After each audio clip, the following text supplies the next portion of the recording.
The Earth is about 4-5 billion years old, and the universe about 14-5 billion. If life isn't special, then shouldn't we have already been contacted? It's more likely evidence that the speed of light and the vast distance between stars is a universally insurmountable obstacle. They're likely out there, but travel and contact is, and always will be, impossible. The Fermi Paradox bums me out so much that I decided to think of it this way. Picture an anthill near the shoulder of I-95. The ants have a complex society, they explore their surroundings. But they have no concept of what those rushing metal things going by are.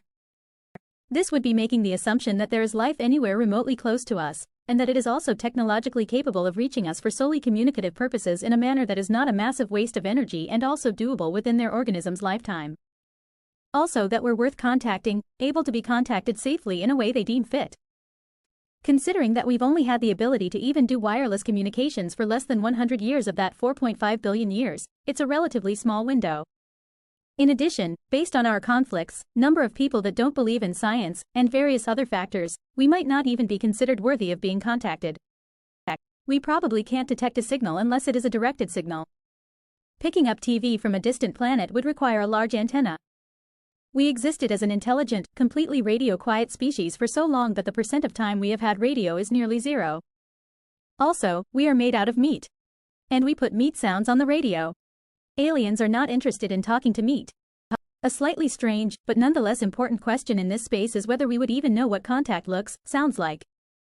In the context of intelligent life, it could be a totally different setup in terms of consciousness that still follows the physics of our universe. Not to mention other universes. Perhaps it's just impossibly far to everywhere. Let's say the fastest anything can ever be accelerated on purpose is 1% the speed of light. Then to reach the nearest star takes nearly 500 years. So it's limited by the speed one can travel. Best we can hope for is radio communication with a lag time of the speed of light. You speak now and hear a reply 10 years later. In the grand scheme of time, we are at the very start. They're far more years ahead of us, and only a fraction of the hydrogen in the universe has been used. So if you ever wanted to know where humanity sits, we are probably in the group of first ones, if not the first. Your question makes several assumptions. 1. Time remains linear for those with technology advanced enough to travel the universe, which I doubt. 2. You seem certain our planet hasn't been visited at least once in a billion years, which I doubt. They may have stopped by long before humans evolved to a point where we could comprehend their presence.